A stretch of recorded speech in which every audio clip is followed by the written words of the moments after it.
ومولى الثقلين جد الحسن والحسين أبي القاسم محمد وعلى أهل بيته الطيبين الطاهرين المعصومين المظلومين المنتخبين المنتجبين الذين أذهب الله عنهم الرجس وطهرهم تطهيرا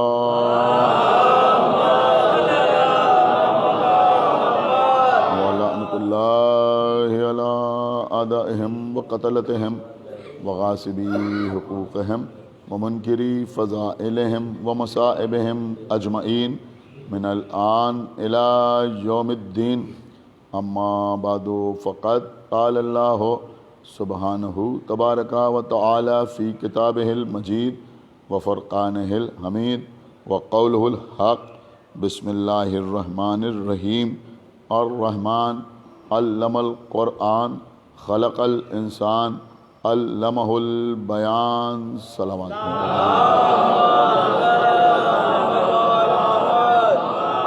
حضرات، یہ سورہ رحمان کی ابتدائی آیتیں ہیں. ارشاد ہو رہا الرحمن، وہ رحمان ہے. علم القرآن، اس نے علم قرآن دیا، قرآن پڑھایا. خلق الانسان، انسان کو خلق کیا. علمہ البیان، اور انسان کو بیان کا سلیقہ سکھایا. عزیزوں، کل کی مجلس میں آپ کی خدمت میں یہ عرض کر رہا تھا کہ قرآن مجید کے سلسلے میں لوگوں کے درمیان یہ غلط فہمی، یہ غلط عقیدہ، یہ غلط نظریہ قائم کیا گیا کہ پیغمبر دنیا سے گئے تو قرآن کو جمع شدہ حالت میں چھوڑ کر نہیں گئے. اور کیونکہ پیغمبر اسلام قرآن کو جمع شدہ حالت میں چھوڑ کے نہیں گئے، لہٰذا پیغمبر اسلام کے بعد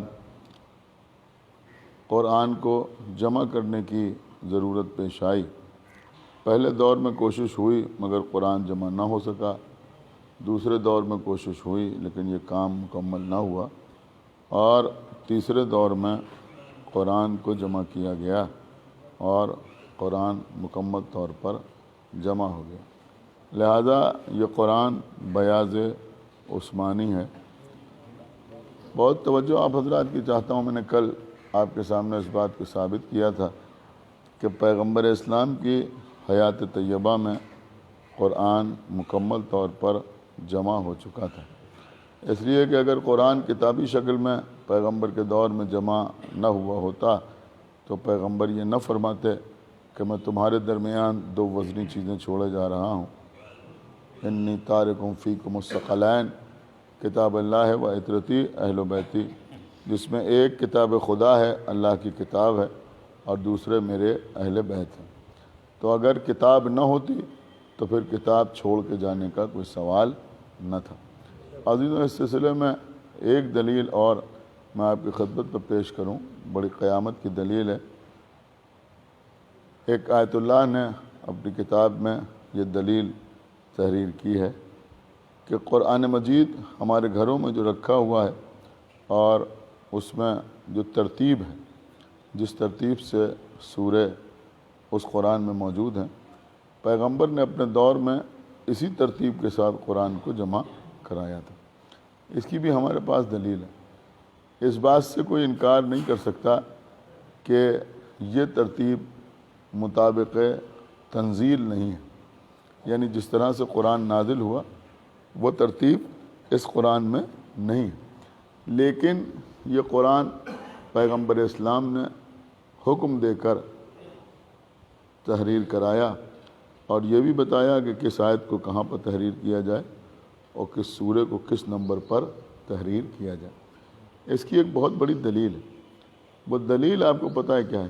دیکھیں، وہ دلیل یہ ہے کہ اس قرآن میں جو ہمارے گھر میں رکھا ہوا ہے، سب سے پہلا سورہ جو تحریر ہے وہ سورہ حمد ہے. یعنی سب سے پہلے سورہ حمد لکھا ہوا ہے۔ آپ کو معلوم ہے سورہ حمد کو فاتحہ کہا جاتا ہے۔ مجلس سے پہلے ہم نے کہا فاتحہ، تو جب ہم نے کہا فاتحہ تو آپ نے کیا پڑھا؟ آپ نے سورہ قدر نہیں پڑھا، آپ نے سورہ توحید نہیں پڑھا، آپ نے پڑھا سورہ حمد۔ حقیقت میں سورہ حمد ہی کا ایک نام فاتحہ ہے۔ یہ سورہ حمد جو ہے وہ قرآن کا وہ سورہ ہے جس کے بہت سے نام ہیں، اور بھی جو سورہ ہیں کسی سورہ کا ایک نام ہے، کسی کے دو نام ہیں، لیکن سورہ حمد کے بہت سے نام ہیں۔ تو جہاں بہت سے نام ہیں ان میں ایک نام جو ہے وہ سورہ فاتحہ بھی ہے۔ دیکھیں اس دور میں یہ بتانا بہت ضروری ہے، یہ پیغام لوگوں تک پہنچ جائے کہ سورہ حمد کا ایک نام سورہ شفا بھی ہے۔ یعنی اگر کہیں آپ کسی کتاب میں دیکھیں کہ سورہ شفا کی تلاوت کرو، اب پورے قرآن میں ڈھونڈتے رہیں کہ سورہ شفا کون سا سورہ ہے، تو سورہ شفا بھی سورہ حمد ہے۔ اور سورہ حمد کو سورہ شفا اس لیے کہا جاتا ہے کہ اللہ کے رسول کی حدیث ہے کہ دنیا کی کوئی بیماری ایسی نہیں ہے، کوئی مرض ایسا نہیں ہے کہ جس کی شفا سورہ حمد میں موجود نہ ہو۔ ایک صلوات پڑھیں محمد، یعنی کوئی بیماری ایسی نہیں ہے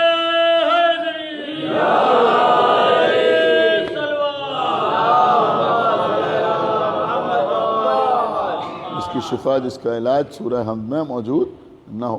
تو اب کوئی بیماری ہو آپ سورہ حمد کی تلاوت کریں، یہ ایک آسان طریقہ ہے۔ یوں قرآن مجید کی مختلف آیتیں مختلف امراض میں شفا بخشتی ہیں، اگر اس پر عمل کیا جائے تو بہت بہتر ہے، لیکن یہ آسان سا نسخہ ہے کہ سورہ حمد وہ ہے کہ دنیا کی کوئی بیماری ہو، فرمایا سوائے مرض الموت کے، دنیا کی کوئی بھی بیماری ہو آپ سورہ حمد کی زیادہ سے زیادہ تلاوت کریں تو آپ کو شفا حاصل ہوگی، آپ اس بیماری سے دور رہیں گے۔ میں سمجھتا ہوں کہ یہ رسول اللہ کا بتایا ہوا ویکسینیشن ہے۔ صلوات محمد وعلم۔ تو یہ اس دور میں بہت آسان سا کام ہے کہ زیادہ سے زیادہ جب بھی بیٹھیں، کہیں بیٹھیں، یہاں بیٹھیں، وہاں بیٹھیں، گھر میں بیٹھیں، کھانے سے پہلے، کھانا کھانے کے بعد، پانی پینے سے پہلے، پانی پینے کے بعد، اٹھتے بیٹھتے، سونے سے پہلے، جاگنے کے بعد، جب ہو کہیں بیٹھے ہوں تو سورہ حمد کی زیادہ سے زیادہ تلاوت کیجیے۔ تو جتنا آپ سورہ حمد کی تلاوت کریں گے اتنا امراض آپ سے دور ہوں گے اور مرض آپ کے قریب نہ آئیں گے۔ تو سورہ حمد کا ایک نام شفا بھی ہے۔ اسی سورہ حمد کو ام الکتاب بھی کہا جاتا ہے، یعنی قرآن کو بھی ام الکتاب کہا جاتا ہے اور اس سورہ کو بھی ام الکتاب کہا جاتا ہے۔ اس سورہ کو ام القرآن بھی کہا جاتا ہے۔ ام القرآن یعنی قرآن کا مرکز، قرآن مجید کی اصل۔ اور یہ اس لیے کہا جاتا ہے کہ پیغمبر اسلام نے ارشاد فرمایا ہے کہ جو کچھ سارے قرآن میں ہے وہ سورہ حمد میں ہے، جو کچھ سارے قرآن میں ہے وہ سورہ حمد میں ہے، اس لیے یہ ام القرآن کہلاتا ہے۔ اب ایک جملہ کہے بغیر میں آگے نہ بڑھوں گا کہ بھئی جو ام القرآن ہے اس کی شان کیا ہے کہ جو سارے قرآن میں ہے وہ سورہ حمد میں ہے، اس لیے یہ ام القرآن ہے۔ تو اب اگر پیغمبر اپنی بیٹی کے لیے کہیں کہ یہ ام ابیہا ہے تو پھر یہ ماننا پڑے گا یا نہیں ماننا پڑے گا کہ جو فضائل، جو کمالات، وہ تمام صفات جو پیغمبر میں ہیں وہ بی بی فاطمہ زہرا میں ہیں۔ ایک صلوات پڑھیں پر محمد وآلہ۔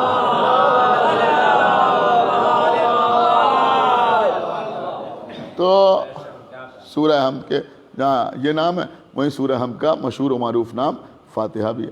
پیغمبر اسلام کی حدیث ہے، پیغمبر نے فرمایا کہ فاتحہ کے بغیر نماز نہیں ہے۔ تو حدیث یہی ہے کہ فاتحہ کے بغیر نماز نہیں، یہ نہیں فرمایا کہ ام القرآن کے بغیر نماز نہیں، یہ نہیں فرمایا کہ سورہ شفا کے بغیر نماز نہیں، یہ نہیں فرمایا کہ حمد کے بغیر نماز نہیں، بلکہ فرمایا کہ فاتحہ کے بغیر نماز نہیں ہے۔ اور آپ جانتے ہیں کہ جب تک سورہ حمد نہ پڑھا جائے اس وقت تک نماز ہوتی ہی نہیں۔ سورہ حمد کے بغیر کہاں نماز ہوتی؟ کم سے کم 2 مرتبہ ہر نماز میں سورہ حمد کا پڑھنا ضروری ہے، 2 بار تو پڑھنا ہی پڑھنا ہے، پہلی رکعت میں اور دوسری رکعت میں۔ ایک صلوات پڑھے بر محمد وآلہ۔ تو پیغمبر فرمانا یہ فاتحہ ہے۔ فاتحہ کا مطلب کیا ہوتا ہے؟ فاتحہ کے معنی کیا ہوتے ہیں؟ فاتحہ بنا ہے افتتاح سے، افتتاح، اناگریشن، شروعات، آغاز، ادگھاٹن، اسے کہتے ہیں فاتحہ۔ تو قرآن مجید میں سورہ حمد کو فاتحہ کی حیثیت حاصل ہے۔ دیکھیے بڑی ٹیکنیکل بات ہے جو میں آپ کی خدمت میں عرض کر رہا ہوں۔ ہمارے گھر میں بھی جو قرآن رکھا ہوا ہے اس پہ سب سے پہلے سورہ حمد لکھا ہوا ہے۔ اب ہم نے اسے فاتحہ نہیں کہا اس قرآن کو دیکھ کے، بلکہ پیغمبر نے اسے فاتحہ کہا۔ جب پیغمبر نے اسے فاتحہ کہا تو پھر ماننا پڑے گا کہ پیغمبر کے زمانے میں جو قرآن کتابی شکل میں تھا اس میں بھی سورہ حمد سب سے پہلے تھا۔ سن رہے ہیں آپ یا نہیں سن رہے بھائی؟ ایک صلوات پڑھے بر محمد وآل محمد۔ سب سے پہلے جو تھا وہ سورہ حمد ہی تھا۔ حالانکہ اگر تنزیل کے اعتبار سے آپ دیکھیں تو تنزیل کے اعتبار سے سب سے پہلے اقرا ہونا چاہیے، جو پیغمبر اسلام کے اوپر سب سے پہلا سورہ نازل ہوا اسے سب سے پہلے ہونا چاہیے، تو فاتحہ تو اسے ہونا چاہیے تنزیل کے اعتبار سے۔ لیکن سورہ حمد کو پیغمبر نے فاتحہ کہا، تو اب آپ ہمیں بتائیں کہ پیغمبر نے کس حیثیت سے سورہ حمد کو فاتحہ کہا؟ تنزیل کے اعتبار سے تو کہہ نہیں سکتے، اس لیے کہ سورہ حمد سب سے پہلے نہیں ہے، تو پھر ماننا پڑے گا کہ موجودہ ترتیب کے اعتبار سے پیغمبر نے اسے فاتحہ کہا۔ تو پیغمبر کے زمانے میں اس طرح سے قرآن تھا تبھی تو فاتحہ کہا۔ ایک صلوات پڑھیں پر محمد وآل محمد۔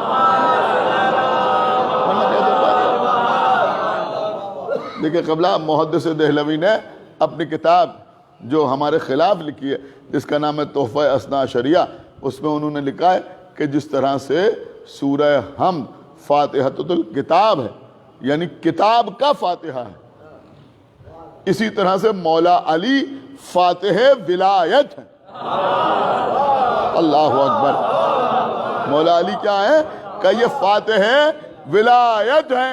اب کیا اس مجمع کو ان سے یہ پوچھنے کا اختیار نہیں ہے کہ سورہ حمد کتاب کا فاتحہ ہے اور مولا علی ولایت کا فاتح ہے؟ بہت توجہ آپ حضرات چاہتا ہوں، فاتح ولایت ہیں، تو جو قرآن کا کتاب کا فاتحہ ہے وہ قرآن میں سب سے پہلے ہے یا نہیں ہے؟ ایک صلوات پڑھیں پر محمد وآل محمد، پہلے ہی تو ہے۔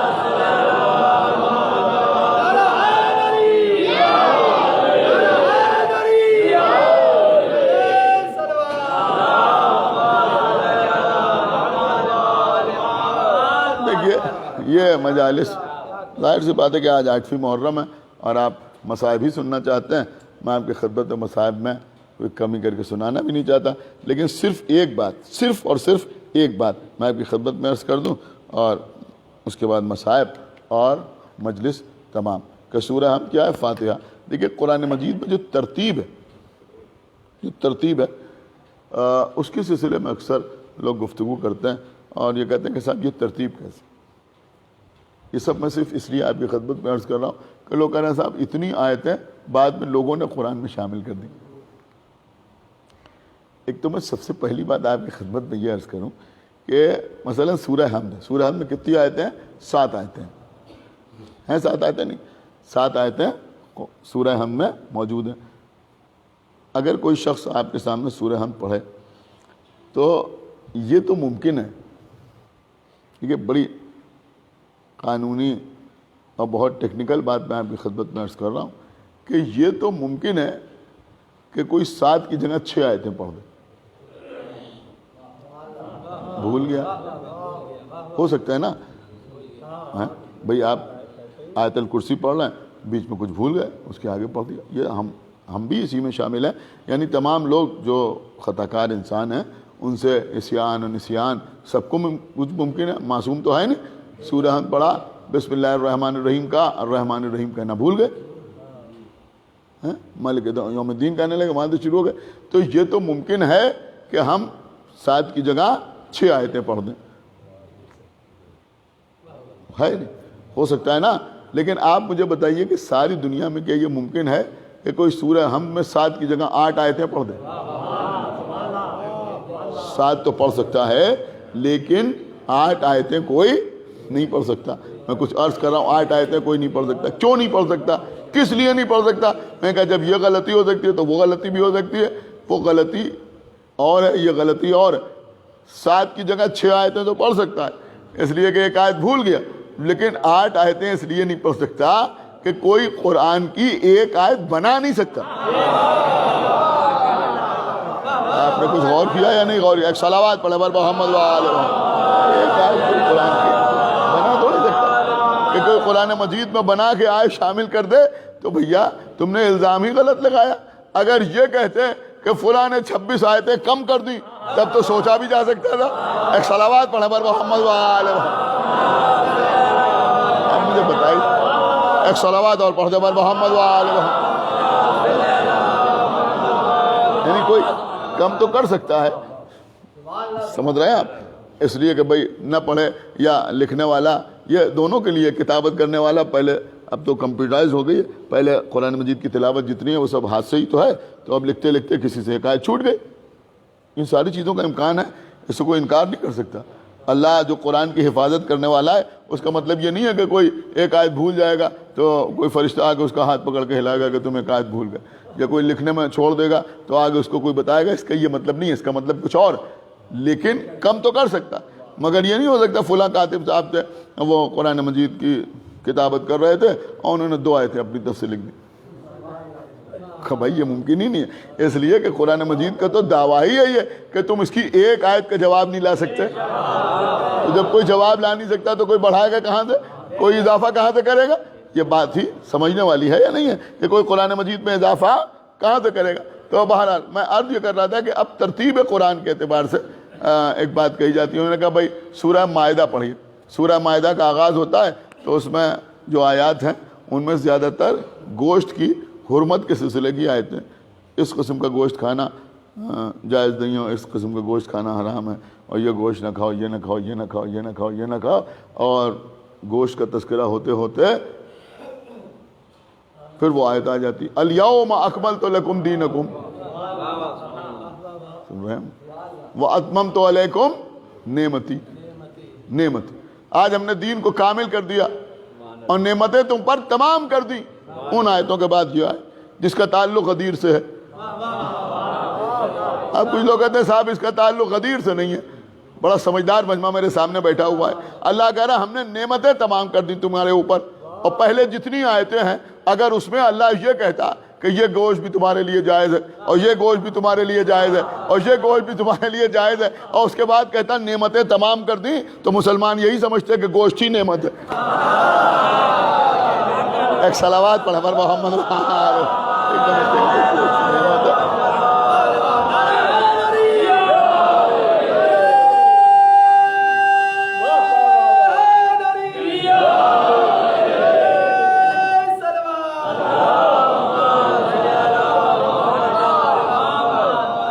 لیکن وہاں تو اعلان ہو رہا ہے یہ بھی حرام ہے اور یہ بھی حرام ہے اور یہ بھی حرام ہے اور یہ بھی حرام ہے. تو یہ بات سمجھ میں آ رہی ہے کہ پہلے اللہ کہہ رہا ہے یہ بھی حرام، یہ بھی حرام، یہ بھی حرام. اس کے بعد آج کے دن ہم نے دین کو کامل کر دیا اور نعمتوں کو تم پر تمام کر دیا. تو یہاں تو بظاہر نعمتوں سے دور ہی کیا جا رہا ہے نا. یہ بھی حرام ہے اور وہ بھی حرام ہے اور وہ بھی حرام ہے اور وہ بھی حرام ہے، اور اللہ کہہ رہا ہے نعمتوں کو تم پر تمام کر دیا. تو اس کا تعلق جو ہے یہ غدیر سے. جب رسول اللہ نے مولا علی کو ہاتھوں پہ اٹھایا، اب ایک سوال اٹھتا ہے کہ بھئی یہ غدیر والی آیت یہاں پہ کیوں رکھ دی گئی؟ یہیں سے کچھ لوگوں کو شک ہونے لگتا ہے.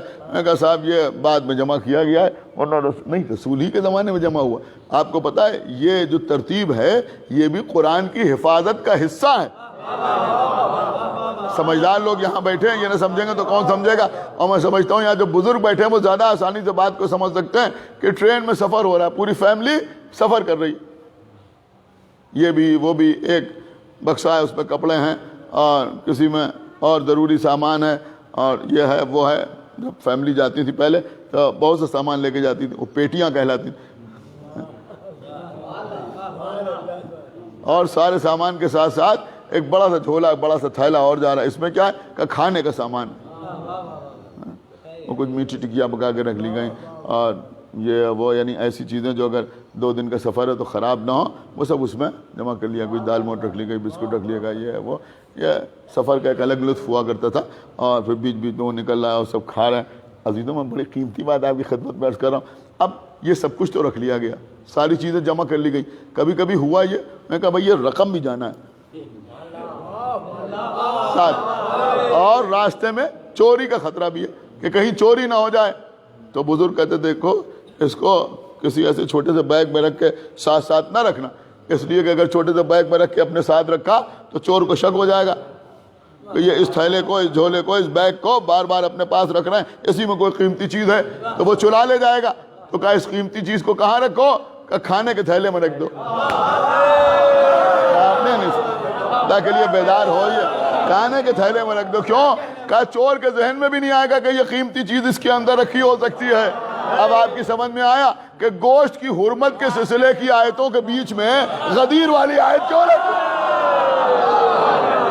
صلوات بر محمد وآل محمد۔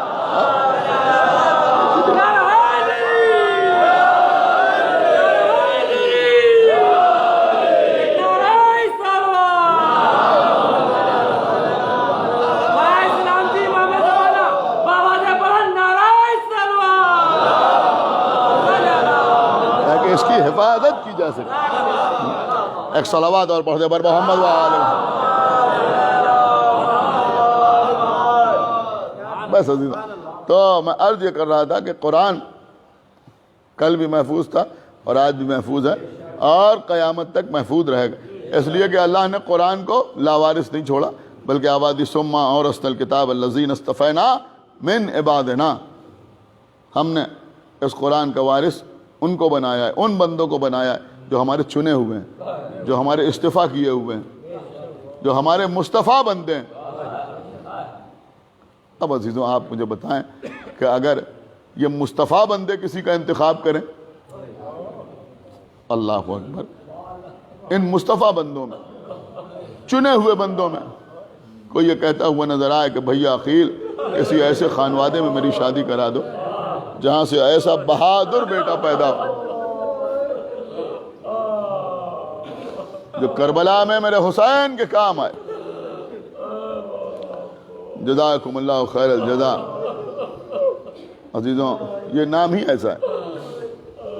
کل رات ایک مجلس پڑھ رہا تھا تو وہاں میں نے یہ بات پڑھی تھی، اس وقت جی چاہ رہا ہے کہ آپ کے سامنے دہرا دوں کہ جب مولا عباس کا نام آتا ہے تو عزاداروں کو ایک الگ سے قوت حاصل ہو جاتی، وہ جوش جو مولا عباس کے نام پر ماتم کرنے میں آتا ہے، اس کا کیا کہنا؟ آپ ذاکرین سے پوچھئے، خطبہ سے پوچھئے، شعراء سے پوچھئے، جو لوگ برابر مجلسیں آپ کے شہر میں بھی پڑھتے رہتے ہیں اور دیگر مقامات پر بھی جاتے رہتے ہیں۔ یہ تجربے کی بات ہے، یہ کہیں کتاب میں لکھی ہوئی نہیں ملے گی، تجربے کی بات ہے۔ آپ ان سے پوچھیں، مجھ سے پوچھئے، آپ میں آپ کو بتاؤں جو میں عرض کر رہا ہوں بالکل حقیقت ہے۔ کہیں بھی مجلس پڑھنے جائیں لوگ اکثر فرمائشیں کرتے ہیں، آج مولانا خیبر پڑھ دیے گا، کسی نے کہا مولانا صفین پڑھ دیے گا، کہیں کسی نے کہا مولانا ذرا جنگ جمل پڑھ دیے گا، کسی نے کہا ذرا اطاعت والدین پر کچھ تھوڑا سا روشنی ڈال دیجیے گا، کسی نے کہا ذرا نماز کے بارے میں پڑھ دیے گا، یہ پڑھ دیے گا، وہ پڑھ دیے گا۔ مصائب کے سلسلے میں فرمائشیں ہوتی ہیں، شہزادی زینب کے مصائب پڑھ دیے گا، بی بی سکینہ کے مصائب پڑھ دیے گا، جناب قاسم کے مصائب پڑھ دیے گا۔ آپ یقین مانیں عزیزوں، سب سے زیادہ جو فرمائش ہوتی ہے وہ مولا عباس کے سلسلے میں، سب سے زیادہ۔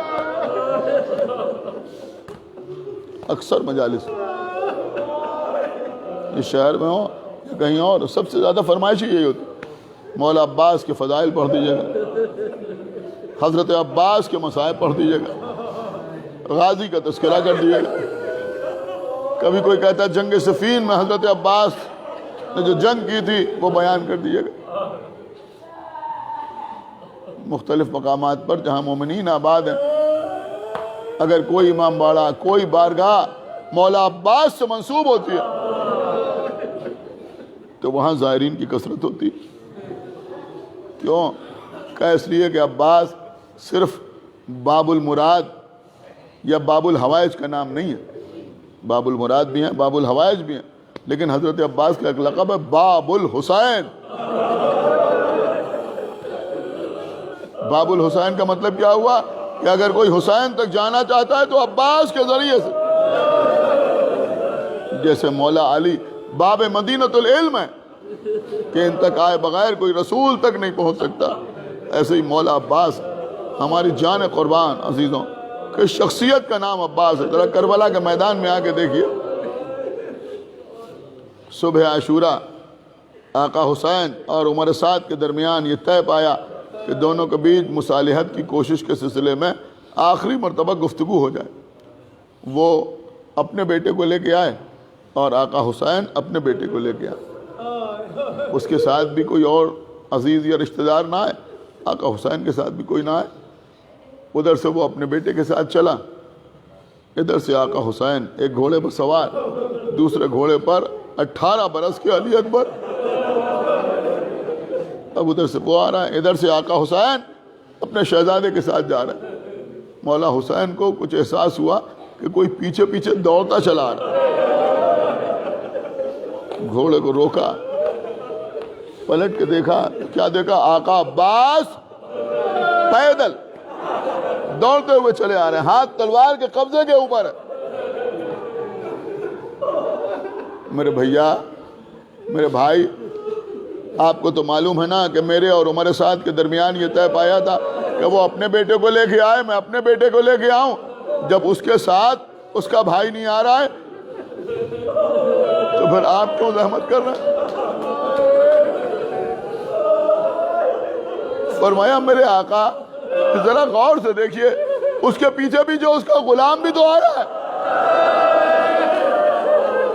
یہ کیسے ممکن ہے کہ اس کے پیچھے اس کا غلام آئے اور آپ کے ساتھ آپ کا غلام نہ آئے؟ زندگی بھر حضرت عباس نے امام حسین کو آقا کہہ کے پکارا، کبھی بھائی کہہ کے پکارا ہی نہیں۔ یہی سبب تو ہے کہ آخر وقت میں جب امام حسین سراہنے پہنچے ہیں تو حضرت عباس نے کہا آقا حسین کوئی آخری حکم ہے؟ تو یہی تو فرمایا میرے بھائی تم نے کبھی مجھے بھائی کہہ کے نہ پکارا۔ ایک تمنا دل میں ہے، جاتے جاتے ایک مرتبہ مجھے بھائی کہہ کے پکار لو۔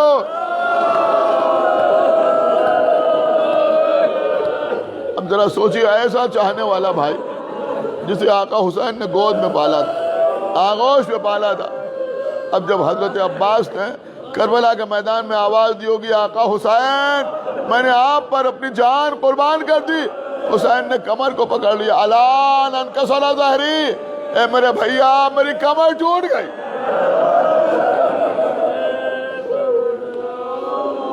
آقا حسین کسی طرح سے آقا عباس تک پہنچے، سر اٹھا کے زانوں پر رکھا، میرے بھیا کوئی آخری خواہش، کوئی تمنا؟ کہ آقا جب دنیا میں آیا تھا تو سب سے پہلے آپ کا چہرہ دیکھا تھا، اب جا رہا ہوں چاہتا ہوں آپ کا چہرہ دیکھتا ہوا جاؤں، بھیا میں تو تمہارے سامنے ہوں۔ کہ آقا ایک آنکھ پہ تیر لگا ہوا ہے، اللہ اکبر، اور ایک آنکھ پہ خون ہے۔ اپنے ہاتھ سے تیر نکالا، ابا کے دامن سے خون کو صاف کیا، بھیا عباس میں تمہارے سامنے ہوں۔ اے میرے آقا عباس، آپ کے بازو قلم ہو گئے، آنکھ میں تیر لگا، دوسری آنکھ میں خون تھا، لیکن کم سے کم حسین قریب تو آ گئے۔ آپ کے بھائی نے آپ کی آنکھ سے تیر نکال دیا،